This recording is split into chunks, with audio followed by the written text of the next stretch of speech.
Ethics is the oldest and scientific and philosophical disciplines. The ethics words comes from a word called Greek called ethos. Ethos means a custom, a character.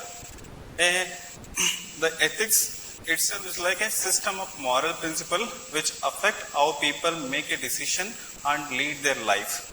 Ethics help us to deal with art of living. So ethics is not about what you feel. It's not about what religion teaches you. Ethics is not about what law tells you. Ethics is not about what culturally accepted norms are there.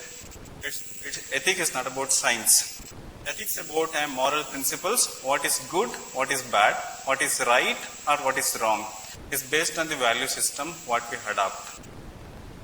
So ethics may differ from place to place, but time to time. Some ethical principle may universal, but some may not. Euthanasia may not be acceptable in India, but in some high-income countries is acceptable like Netherlands. So, it gives a framework for standard of behavior. It tells us how a human being should act in a many situations, as a friend, as a parent, as children, as a citizen, as a business people, as a teacher, as a professional, and so on. So, as medical ethics about making a choice is really hard one. As we deal with patients, patient family, medical laboratory, pharmacy, private medical establishment, and other co-professionals, there are only thin line is there between what is right and wrong. So, for example, how right to keep a baby with meconium aspiration syndrome under ventilator. If you continue, baby will have a cerebral palsy, seizures, mental retardation, etc. If you start, baby will die. Whether right to make a decision about continuation or not continuation, very thin line is there. Like that, how right to keep a brain dead patient with external life support, is it right or wrong? It's always questionable. So where the ethical principles will come into picture, as a professional, what to go ahead about that in that type of clinical situations. For example, I need a financial support from the pharma company. Shall I keep original funding of my research on their drug, or which is not favoring the pharma company, or shall I change the results and support the pharma? How right to accept the gift financial favors from the patient pharma company? In all these things, there is a thin line between right and wrong. So, based on the ethical principle, what we laid on the medical profession and also in governing body, you have to follow that. So, in type of ethics can be divided into mainly in three headings. One, professional ethics, where obligation on the profession are then. There are a set of self-regulation as a profession has to do, and also an education of self and other through an professional ethics. We also have bioethics, which talks about an human life and death related issues, and also have medical ethics. It gives a good idea about knowledge, deliberation, understanding of medical practice. That should be a perspective of right, honorable, and accurate behavior. Medical ethics is a field of applied ethics, a study of moral value and judgment as they apply to the medicine. As a scholarly discipline, medical ethics encompasses its practical application in clinical setting as well as work in its history, philosophy, theology, sociology, and anthropology. So, if you go back to the history of medical ethics, we can trace back to a third dynasty of Egypt, 2700 BC, followed by we have Babylon codes. Then as you see, we have Vaidya's codes from India for Hindu physician. Later, in many physicians and set of people laid down their ethical guidelines and rules for practice of medicine. So we have advice to physician in Persia, we have China's Ming dynasty's medical ethics. So if you look at that, in 1800, we have a first code by AMA Code of Medical Ethics, then followed by United States 1833. It talks about experimental treatment, consent, and also talks about informed consent, voluntary procedures. Later back, American Medical Association comes with a Code of Medical Ethics. Then followed by Claude Bernard's France, medical ethics are there, followed by another set of people from Germany, United States, given a ethics related to medical experimentation, in context of in patient is not able to give a consent for the procedure, in context of treatment procedures, in context of medical experiment, in context of research. So many things evolved over a period of time. The modern issuance statement with related to an ethics goes like this. We have a Nuremberg Code from the Germany. It talks about an treatment of medical, the medical research. What are the 10 codes should be followed while conducting a research? Followed by we have a Declaration of Geneva. Followed by World Medical Association of International Code of Medical Ethics. Then revision from American Medical Association. Then we have a declaration from Helsinki and Medical Research. We have Belmont Report. Again, we have a revision of American Medical Association on medical ethics.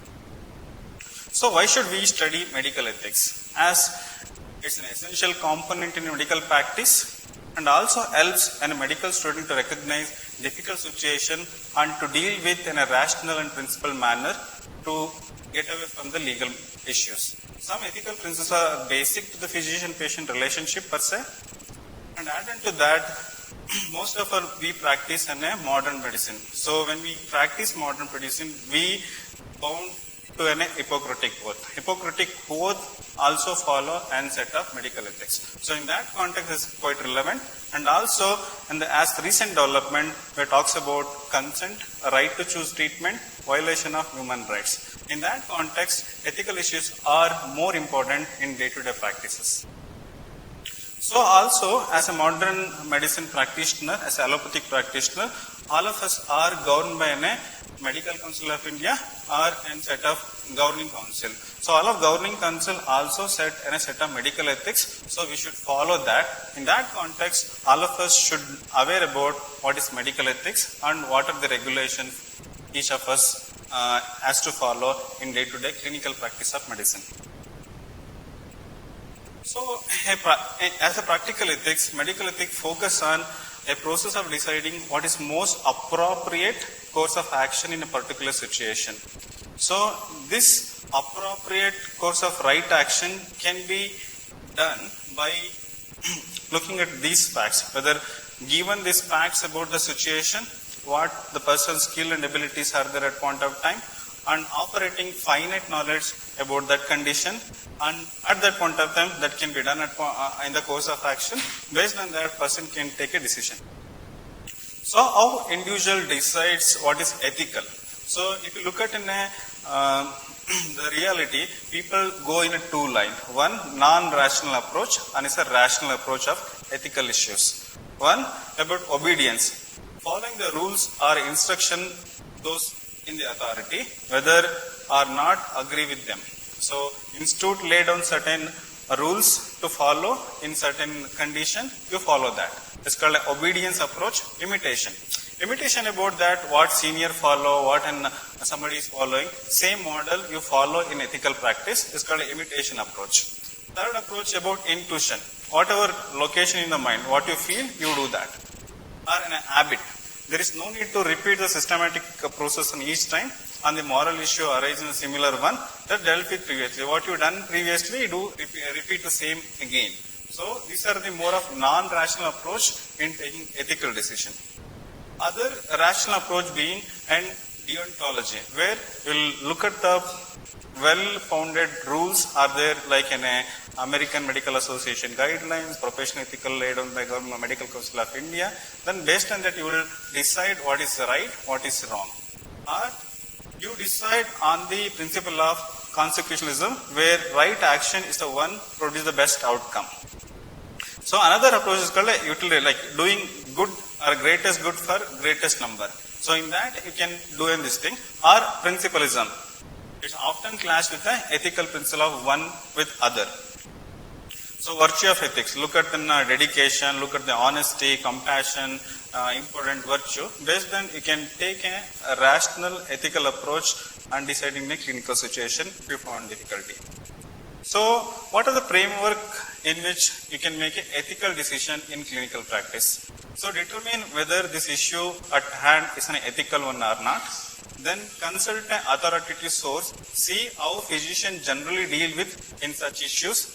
Consider the alternative solution, discuss your proposed solution with those whom it will affect, make your decision, act on it, evaluate your decision, and be prepared to act differently in future if not working out. So, as you know, so what are the factors which decide an ethical decision in healthcare? So, people decide based on the three things. Either there are many ethical theories put across worldwide, you can use that line, or there are ethical principles are there, or ethical rules are there. So, ethical principle being respecting the patient autonomy the first, or do not harming the patient, doing a more of non-malfeasance approach. By doing that procedure, you are benefiting in a large context, and being faithful to the profession, being justiceful to the patient. These are the 5 ethical principles. With that, you can decide what is right, what is wrong about your clinical decision. Ethical rules. So set up code and conducts given by a council, a regulatory body. With that, we can go ahead. So these codes is more of a regulative thing, more of protective for a public opinion, and it's very specific regarding the membership. And you have certain obligation to do with, you have certain obligation to follow based on the ethical rules laid down by medical councils of or regulatory authorities. So, professional code as a framework for a decision making. Over a centuries, medical profession has developed its own standard of behavior for its members expressed in the code of ethics related policy document. In a global level, we have a World Medical Association, UN Principle of Medical Ethics. In India, we know about Indian Medical Council also laid down Professional Conduct, Equity and Ethics Regulation in 2002. I will briefly touch about this Professional Conduct, Ethics and Ethical Regulation laid down by 2002. In that, Medical Council talks about 6 aspects. What are the duties and responsibility of physician? Duties of the physician to their patient, duties of the physician in consultation, responsibility of the physician to each other, duties of a physician to the public and other paramedical profession. What are the unethical act should not do?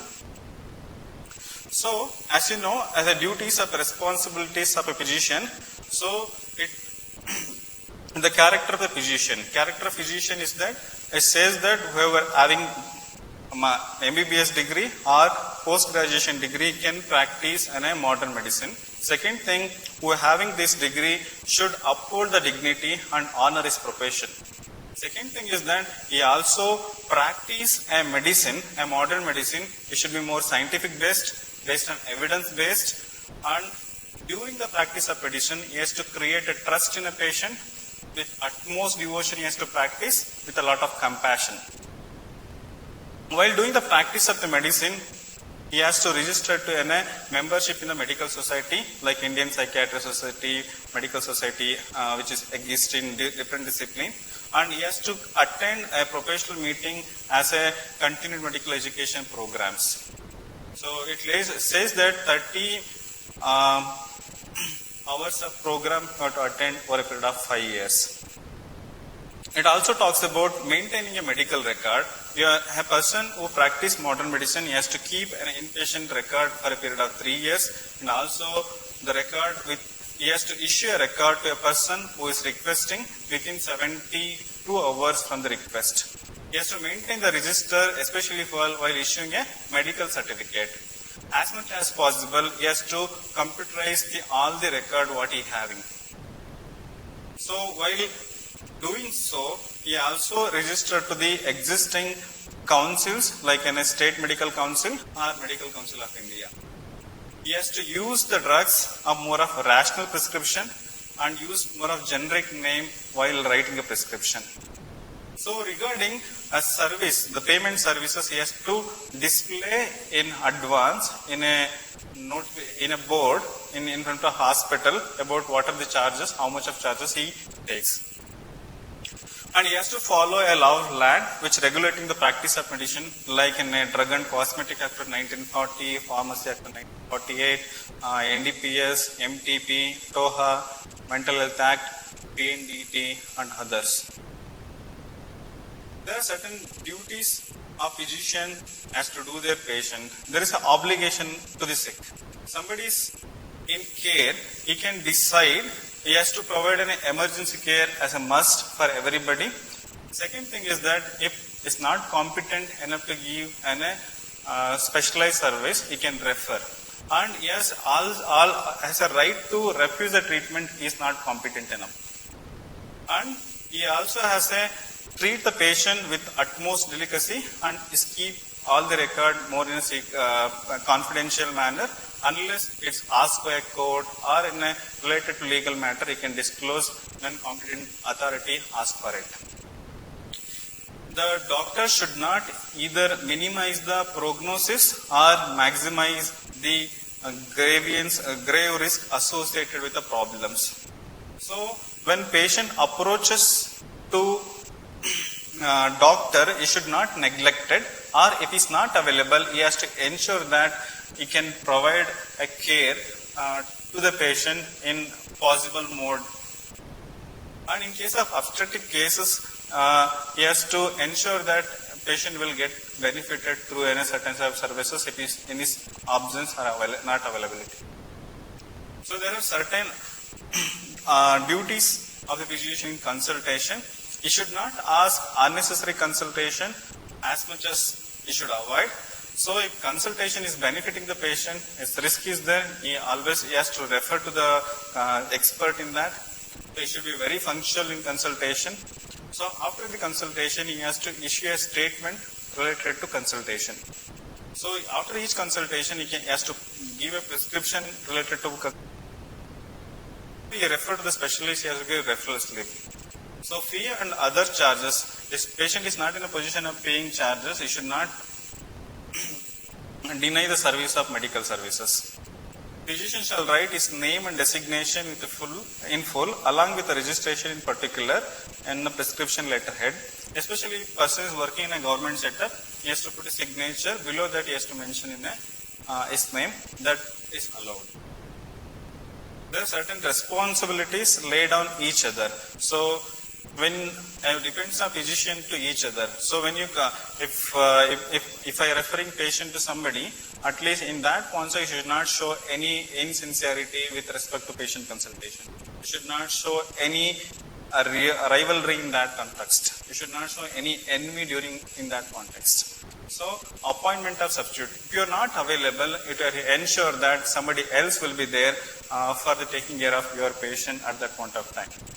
So visiting another physician case. While visiting another physician case, you should not either maximize or you should not say that the way of treating him is wrong, way of treating consultation is wrong. You should not talk about his competency at any point of the time. So you have to respect his competency and you have to treat with the utmost respect. Duties of the physician, the public and paramedical professions. Other than the physician is also a citizen. So he has to follow and public health laws and regulation related to sanitation, public health, other thing. He also involved in prevention of epidemic and communicable disease in the society, and he has to respect pharmacists, nurses who are along with them. So there are certain unethical acts you should not do, except while practicing first time, or change of practice, or change of address, or temporary absence from the duty, or resumption for another practice, or public declaration of charges. That time only permitted for a formal announcement in a press about your clinical practice. So you can't use medical discipline for the advertisement purpose. Second thing is that printing self-photograph or any such material of publicly lettered or signing the board and consulting room is not acceptable. So especially you can't make any patent and copyright which has a larger public interest. So running a pharmacy or appliances to the physician is not allowed except self-dispense. And especially you can't do any secret remedies. The secret remedy is something like that. So you can't prescribe some medications without any prescription slip or without any medication slips at all. So especially you have to respect human rights during the process of consultation, treatment procedures, and you can't practice euthanasia. So if you violate any rules and regulation laid down by a medical council, it considered as a professional misconduct. If you have some conviction with court of law, adultery or improper conduct you have it, or involving in sex determination, or you are signing the professional certificate, reports or other document behind his or capacity, these are all considered as a professional misconduct. So in that context, you will be punishable. In that context, the clinician will be punishable in either through an removal of his name completely from register, as per deletion of register, or for a certain period of time. So, as we registered the medical council, we have to follow this declaration. This is about what are the, I will solemnly pledge that myself concentrate on my life to service of humanity and others, and we declare that we follow medical ethics.